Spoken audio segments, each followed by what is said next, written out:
Hello, everybody. Thank you for tuning in to the We'll Fix It Tube. And what we've got here on the bench today are two projects. And the most interesting is going to be this thing right here. It's looks like an Elkin with this top, but I think it is I was told it was a Chester. I've never even heard of that. And it's old.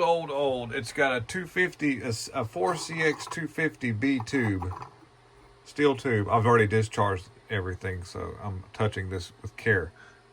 Anybody messing with tube amplifiers needs to understand there's high voltage that are charged in these capacitors and can be residual even if the amplifier is off. So when you see me doing that, I've already been down the road of discharging everything. But what this is here in the future, in just a little bit. I'm waiting some parts for this. This is a personal deal here. This is mine. This is my rotor controller. If you've seen any of my YouTube videos, I've got a big antenna it's a beam antenna on a large tower, and I have to turn it with a rotor. And yeah, I know I don't have anything fancy, but it turns that 4-element beam just fine. I went to turn my beam to aim it, and I flipped this on, and usually I'm aiming northwest because that's where a lot of my contacts are, and a broad spray pattern of a 4-element antenna kind of allows me to talk west and north if I'm northwest without having to do much turning. But I flipped it on, and I went boop, and I was like, oh my goodness, this thing pegged the needle out all the way to south, and I looked out the window where I could see my antenna. And I was like, well, it's actually named Northwest. Why is it showing that? So I went to turn it, and finally, when it started to register, I was almost like past the south. And this calibration knob wouldn't actually do anything. And it was moving really fast. The movement on the needle went like really. I mean, this motor it's slow. It's like a turtle. Even when I go to fast, it's like, so if I got to catch a contact, I better hurry, wait.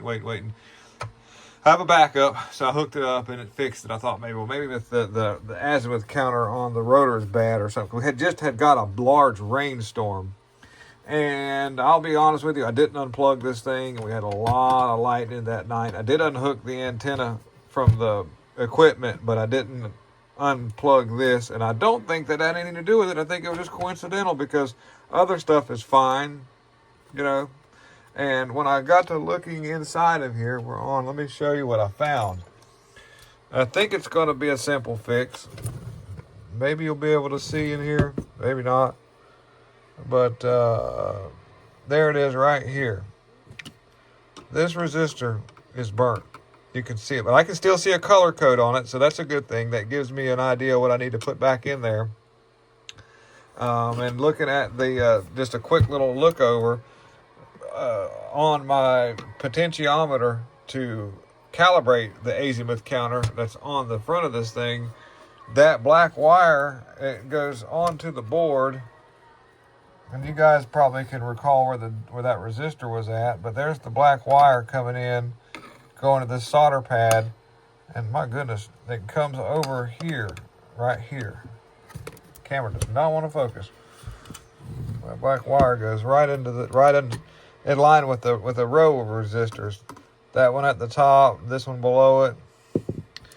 And so that's got something to do with calibration. Like I said, it goes in right here.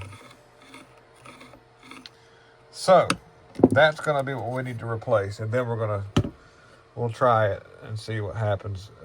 So that's, but basically this video here is just, I've got to get it out and find what value it is, and I have stuff at two different places. I'm sure I've got a resistor of that value. But basically this will help somebody too, by the way.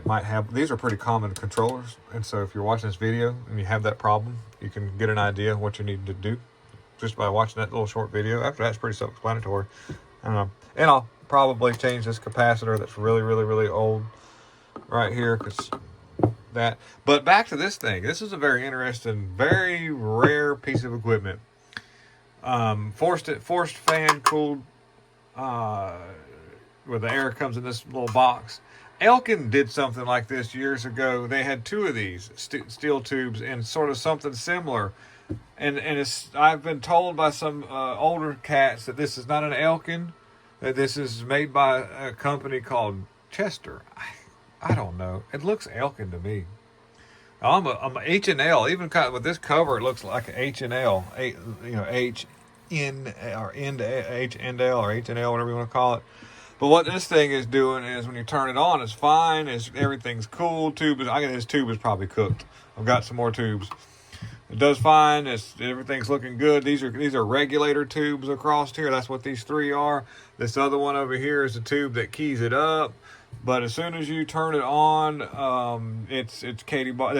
These three regular tubes light up bright like it's keyed up, bright orange, by the way, and then the tube starts to heat up, and then it'll do a little power. When you key it up, it actually does, 200 or 300 watts and high, which is not right at all.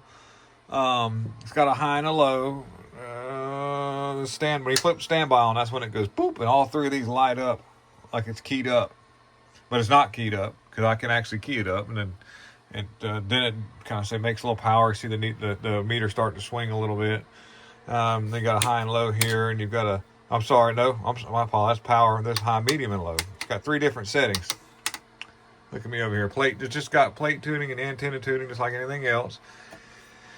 I have messed with this thing a little bit without changing the caps. This was a barn find. This is mine, actually. It's a barn find that was sitting for a long time. And it's got some I believe, Sprague caps in it. And I have a notion, because it looks so good. That was some stuff that me and an older gentleman were trying. It had a 20,000 ohm 10-watt resistor across here. That's what was in it. I'm going to put that back. But this thing would get really, really hot too. Start heating up. And and if I look at that part of this goes into the bias of these tubes right here. That black wire that's feeding around that comes off of that actually kind of goes into the bottom of these regulator tubes. And it feeds right off of one of the high voltage of the caps. And what's funny is Elkin does the same thing when it comes to their DQ6 tubes.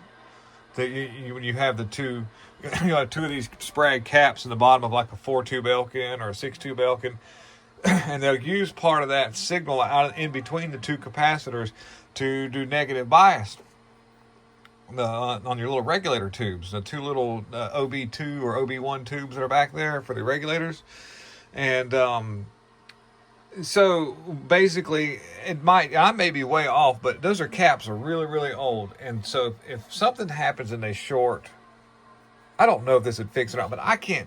I've checked diodes in circuit right here, these little 4007s for the rectifier circuit.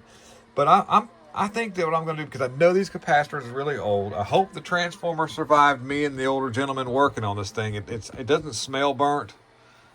So hoping I don't see anything coming out the bottom yet. So I'm going to do is put some capacitors in this thing. I'm going to change them out. And it's sad because I like the way these things look original. It'd be nice to have these in here. And these suckers are not easy to get to. If you look in the bottom of this board here, or the bottom of this case, this thing is a work of art. All hand done. Sorry my camera's not focusing, but everything just looks so nice, except for that gobbled up stuff that we threw in there. But everything was all hand done. And this thing was probably from the late 50s, early 60s, when the CX tubes were kind of new. That is a tetrode. You're using a bunch of pins, so I believe it's tetrode. Please forgive me for my terminology. But we got a 1,000 picofarad capacitor, which means this thing can do 10 to 15 meters really easily, somewhere in there. Wink, wink. And these are your bleeder resistors. But we've got, like I said, I think, 6 of these? 1, 2, 3, 4, 5. Yeah, 6 caps, 450 volt, 125 microfarad heads. So I'm going to have to take those out, and I'm going to have to put some stupid dinky caps back in place there. But if that takes care of the short, and I'd probably just go ahead and knock these out, just put some new 5048s. Anyways, I'm going to put some new diodes in there, Probably go a little bigger than the 4007s just because I've got a bunch of the bigger diodes for that. I have a strong feeling that's going to fix this thing. And I'll have to throw a new 4CX250B tube in there and put it on a dummy load and try it out. But kind of looking forward to seeing if I can get this thing working, because it is a rare piece. Still got the original porcelain chimney right here made by iMac. And to see this thing back running again would be awesome. It'd be absolutely amazing. I'm going to replace these as well. These, I'm not really sure what they're for, to be honest with you. They come off probably part of the biasing circuit, but they're 40 microfarad at 450 volt. So it's not a sideband capacitor. I don't even see a sideband setting on this thing, so I don't even think this thing is set up to do that. I don't know. Interesting machine it is, though, and a beautiful work of art. So 2 little things that we're going to work on this weekend. Now, this right here will be pretty easy, but that right there will take some time getting those capacitors out without damaging anything and making it look good. That's what I want to do. I know there's people out there that, you know, you can gut these out and then put the can back on it, and I've seen that done using what do you call it, pipe cutter, because when you do it, you can just spread it back out and it'll slip back over. But I don't have so much time just getting that out. If I can get it working, then I might try to do some making it look original again, crazy mess. But for the moment, just to get it back going again would be amazing. So thank you for tuning in for the future projects and sort of looking over stuff. I hope this neat little amplifier will intrigue you guys. I know it has me, because I bought this thing years ago and I've had it sitting on the bench, and I've tried it messing with it a couple times and with no avail. But to get it going would be just neat. A little rotary fan. It's quiet. You know. Anyhow, all right, guys, take it easy.